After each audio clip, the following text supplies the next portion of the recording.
Good morning. It is time to shine. A beautiful day awaits us in the Northern Alps, and we are about to head out on our first navigation flight. Grab your charts and follow me into the briefing room, and we'll soon be airborne, taking in the breathtaking views. Let's go. Welcome back to Navigraph Academy. This is lesson 11, and we are now in the final phase of the virtual private pilot's license course. And we are finally going out and about. Today's flight will be a beautiful trip around Lake Bodensee, or Lake Constance as it's also called. It's sitting just north of the Alps, and the lake separates the three countries of Switzerland, Germany and Austria. And today's flight will take us into all three. Our lesson is divided into three parts. First, I would like to take a few minutes to discuss some general philosophies covering visual navigation techniques from an airplane. After that, we'll take a closer look at Navigraph Charts and how to set up our maps for the flight. Here, it will help if you can follow along on your own app and make the same changes as we do. Lastly, Jason will come in and go through the upcoming flight together with you, highlighting some practical navigation techniques that you will use when you are up there. The goal of today is to give you the knowledge that enables you to plan your own flights with visual flying charts and give you the required skills in aerial navigation, preparing you for the more difficult cross-country navigations that we'll focus on in the remaining two lessons. Are you ready to start exploring the world? Let's get started.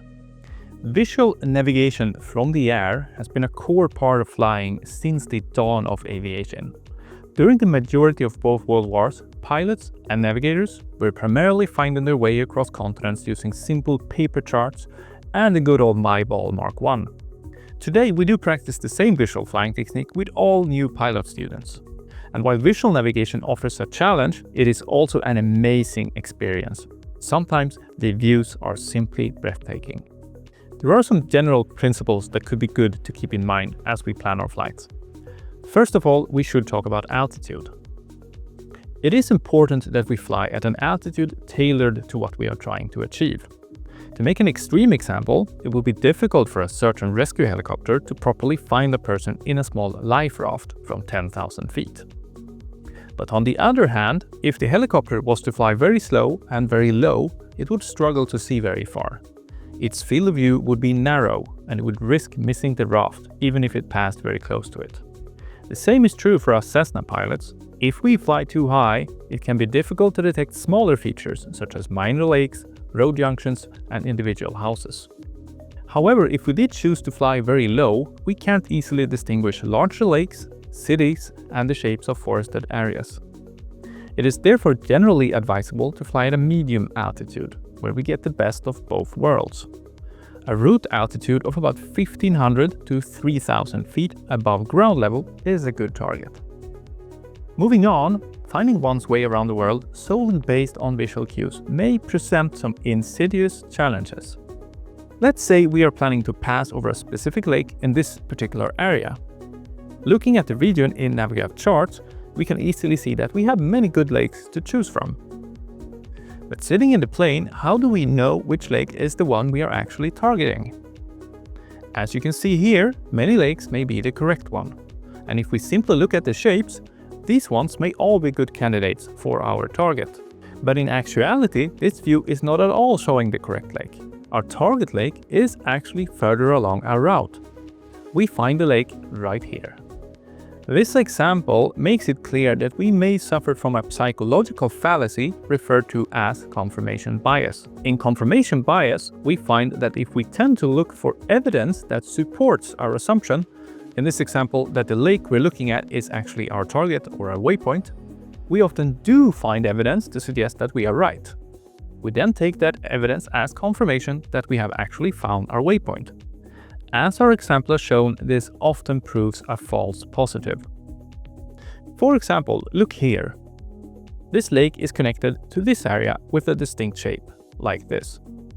Going to the map, we can try to find the same feature shape close to our target lake. If not, we are probably not looking at the right lake. The landscape surrounding the lake outside our window now acts as evidence that can disprove our assumption. And this time we can easily spot the shapes and the lake sits where we expect it to be. Nice. Alright, finally a few words about technology. In today's aviation world, we have access to a lot of great navigation tools that all assist us as pilots to succeed in our visual navigation tasks. GPS can provide a near-perfect fix and present the aircraft position onto a moving map. And this is also possible in a lot of flight simulators, where apps and in-game map solutions can simulate how it is to fly with a GPS in a real plane. You can also access many GPS-like features in Navigraph Charts, where a lot of the information can be streamed live from your simulator into your Navigraph Charts software. But you are just at the beginning of your journey, and we'll get to the GPS and technical solutions later. Today we're going to do it old school. We are not going to use the G1000 navigation systems, nor are we going to use the built-in Navigraph Charts moving map feature. We'll deselect moving maps by clicking here. Instead, just like in real-life flight training, we'll plan our flight and fly by dead reckoning, confirming our position simply by looking outside and discovering the amazing world that's out there. Just a few years ago, this type of visual navigation was not possible to do in flight simulators, but today, worldwide satellite imagery and technical solutions have given us a one-to-one scale replica of the world to fly in, and we will make good use of it. Let's now begin planning our navigation together. Before we go over to Jason, who will go over the route he has selected, let me help you set up the maps for the best experience. In Navigraph Academy, we will make use of Navigraph Charts as a chart service, and this is our own sophisticated chart software that offers true-to-life navigation maps and tools, and it is available on both desktop, mobile and tablets, while also being accessible inside Microsoft Flight Simulator. Here we are in the web version of Charts. Click on the Map Preset Selector button and select VFR from the list. This enables the Visual Flying Rules chart. If you have made any changes to the visible layers beforehand, you'll see a reset button right here. If you do, click it now and reset the chart to this standard presentation. Let us pan to our starting airport. It is the same one we have been operating out on our previous flights, St. Gallen Alten Rhein Airport in northern Switzerland. The map still contains a bit too much information not relevant to visual navigation. For example, at this stage, we will not care about real-life airspace borders, nor the radio navigation points. So let's declutter the chart. Click on the Map Layer selector and remove the navigation and airspace map layers. There we go. Let's zoom in and find Lake Constance again. There it is. Jason's plan is to navigate your way around the large lake in a clockwise direction, taking off and landing at St. Gallen Alten Rhein. Let's prep the plan. First, set up a new flight by going to the Flights tab and clicking New Flights. Select Alten Rhein as the takeoff airport, and we can hold off on adding it as our destination airport for now. Zooming in, we can see the runway and the traffic pattern. The black arrows show a visual flying rule procedure around the airport. We can see that there is a published way to depart from Alten Rhein to the west. Let us plot this onto the map. Right-click at the end of upwind. A plus sign marks the position. On your left, you can choose Add to Route. As we do, the navigation leg is added to the route. Let's right-click again at the end of the crosswind leg and add another leg. Now the fun begins. We'll get to pick our navigation points around the lake. So it's time to go over to Jason, who will explain his method of choosing waypoints and the benefits these offer when in flight. Hey folks, this will be a fun trip around amazing scenery. We've prepared waypoints that offer several advantages I would now like to share with you. We'll explore the map, and I'll show you how each leg will look from the plane as we fly it. Our first target is to follow the south coast of Lake Constance, all the way up to the city of Constance here in the west. Zooming in just west of the traffic pattern, we find a departure point called V, or Victor. As we should follow the departure route, we need to go here before we do anything else. Let's add Victor to the route by right-click and add. You'll see that the distance and the course between the end of the crosswind point and Victor is 6 nautical miles and about 290 degrees. Let's talk about the practical navigation aspect as well.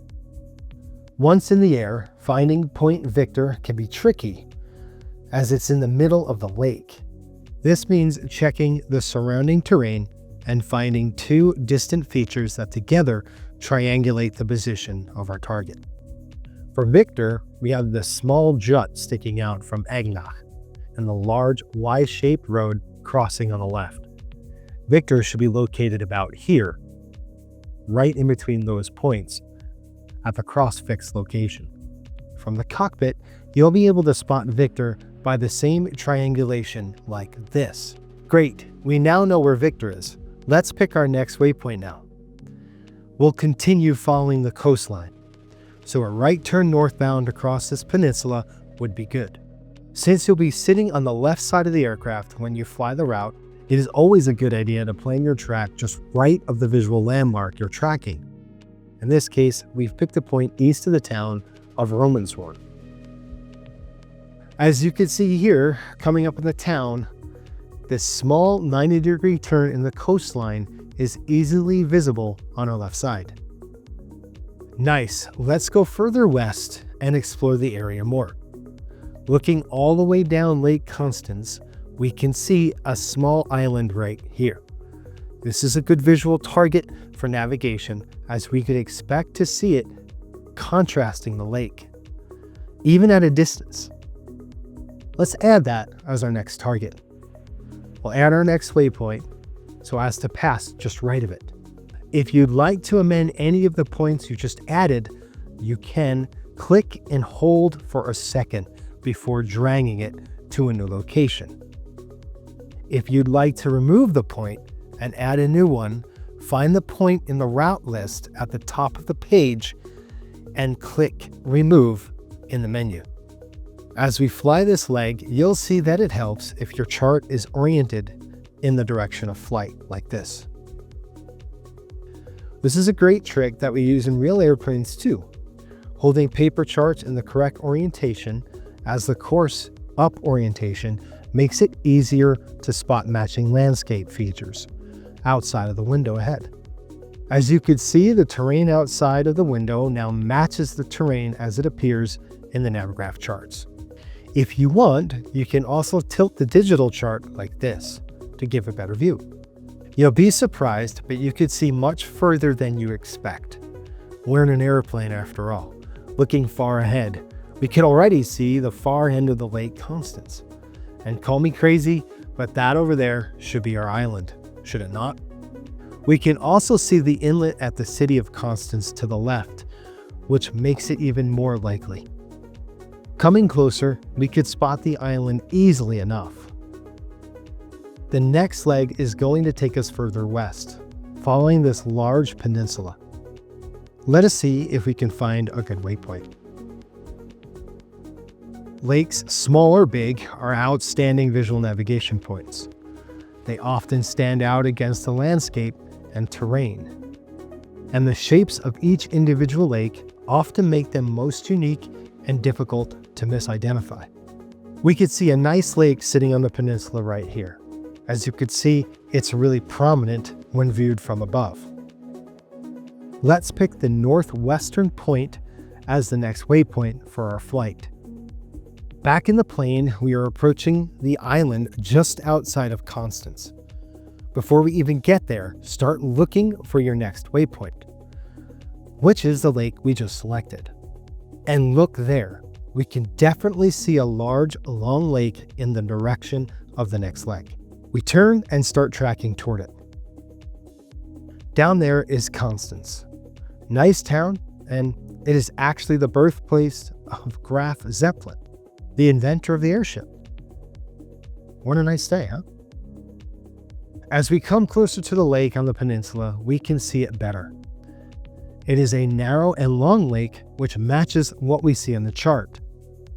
Let's not fall for confirmation bias though, so we'll cross-check with other features.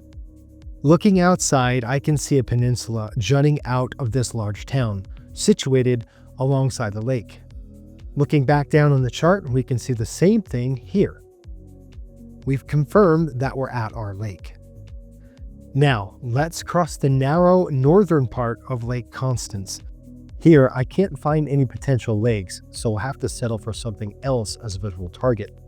The small town of Ludwigshafen should be visible easily enough, and we can identify it by confirming it is the western town on the north shore of Lake Constance. As you can see here, it's easy peasy to find it from the plane. Our next waypoint. Do you see any good lakes we can track towards? Yeah, there's one. Let's pick that one. Again, we plan to pass to the right of the landmark. Here, we'll have a great view of the city of Überlingen and the whole lake of Constance on the right. Once we pass alongside Überlingen and we see a lake to the north of it, we know we're at our lake. From here, let us explore the German plains a bit more. We'll turn away from Lake Constance and head northeast. Zooming out, we can see that the landscapes now present a greater visual navigational challenge. There are a few lakes in the area, and most of the landscape is similar with non-distinct forest areas as small towns scattered about. This is an interesting deal. We need to think about our options here. Looking closer again, we can actually see some smaller lakes up here. The biggest of them should make a fine target.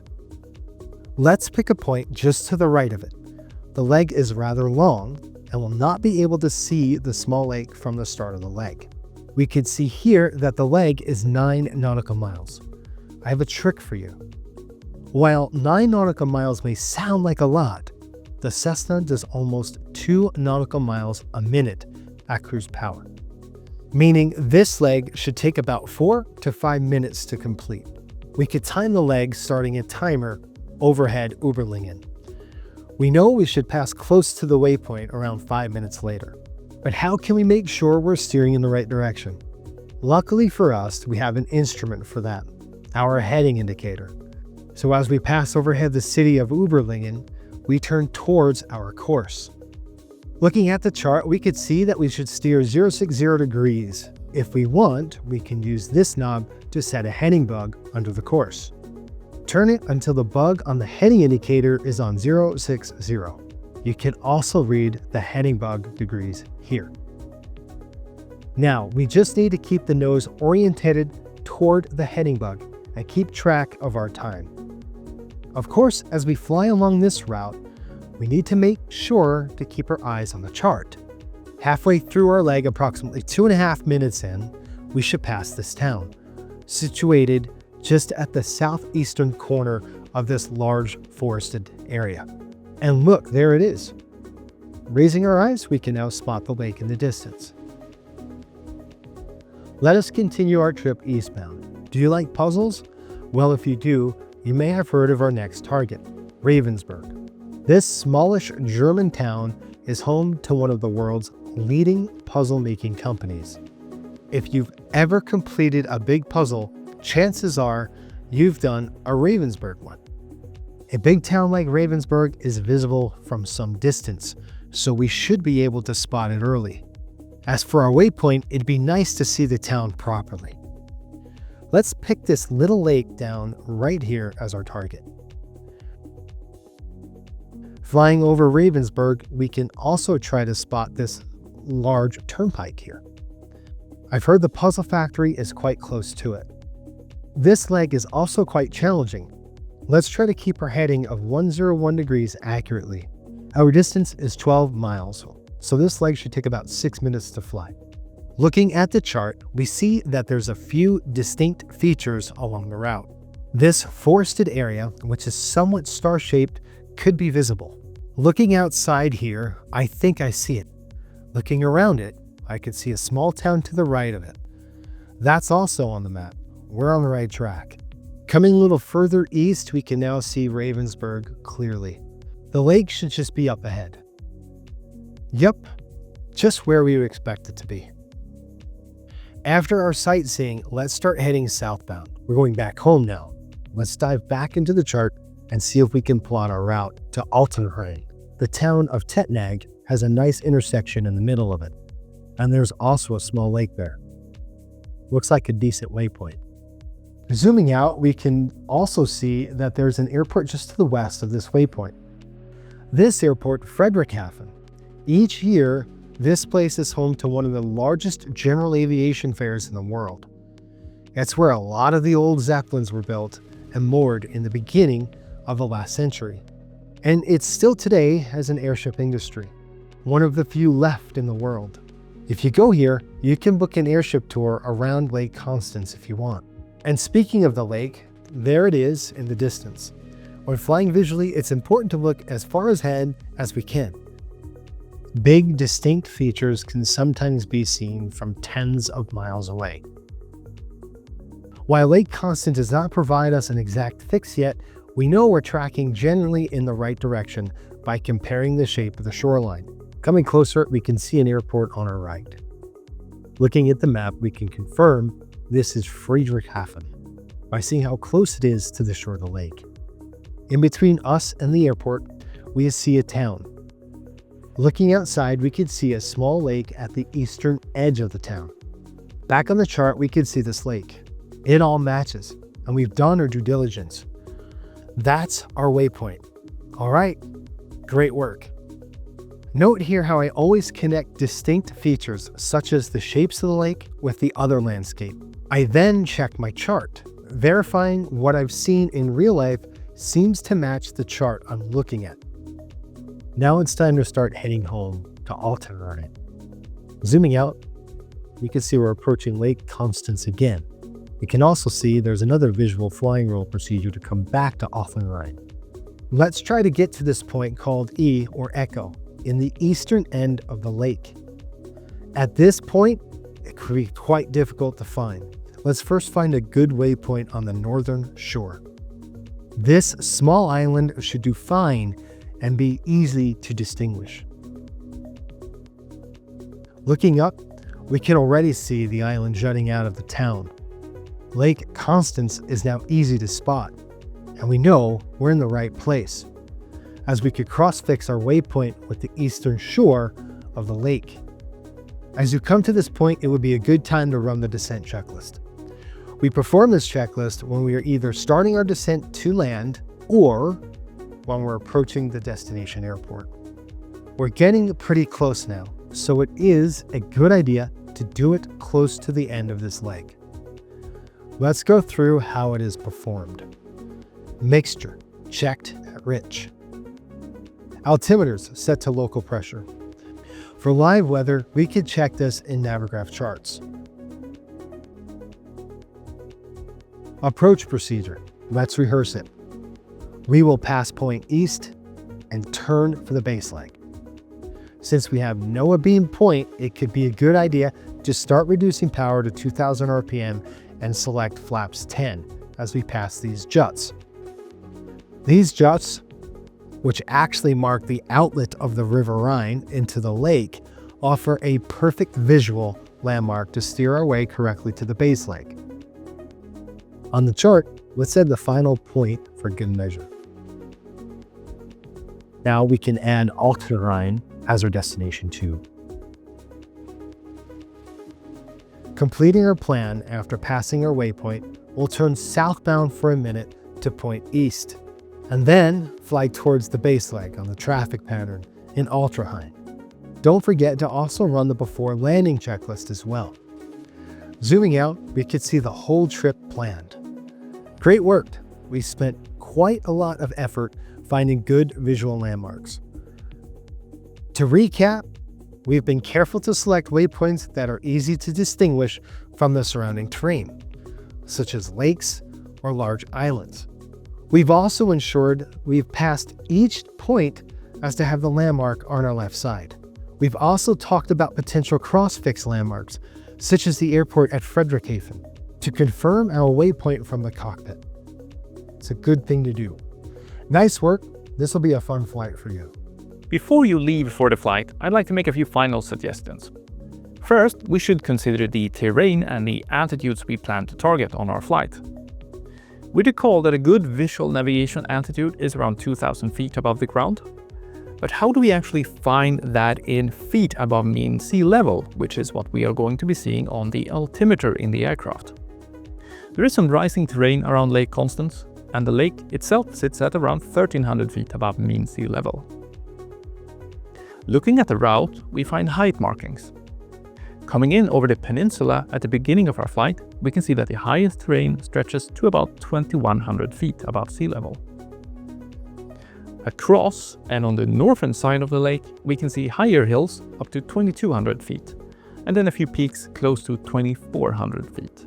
Further along our route, there are a few more spots reaching up to almost 2600, and there's also a few obstacles here reaching to 3300 feet above mean sea level. Now, in most parts of the world, flight altitudes below 500 feet ground are prohibited, so we can safely and effectively fly this route at about 4,500 feet today. Alright, as for the flight itself, you'll find yourself back on Atron Bravo. This time the opposite runway will be in use compared to our previous lesson. Make sure you do your ground checks thoroughly and then taxi to the holding point for runway 28. Note that there is a run-up area in the bend on taxiway November for this runway. Taking off, you'll follow the pattern to the end of the crosswind, climbing to 4,500 feet. Then you are on your route. Don't forget what Jason has taught you, make sure you don't fall for confirmation bias, and don't forget to run your checklists. To access this navigation flight, go to the Navigraph Academy website and you'll be airborne in no time. At Navigraph Academy, you will discover an easy way to download and access all of our lesson content. Also, on the Navigraph main website, you can explore Navigraph Charts and find out how you can access all the great navigation features right now. Also, don't forget to leave a comment, a like, and a subscribe. That way, you will be supporting our educational content right here on YouTube. See you up there.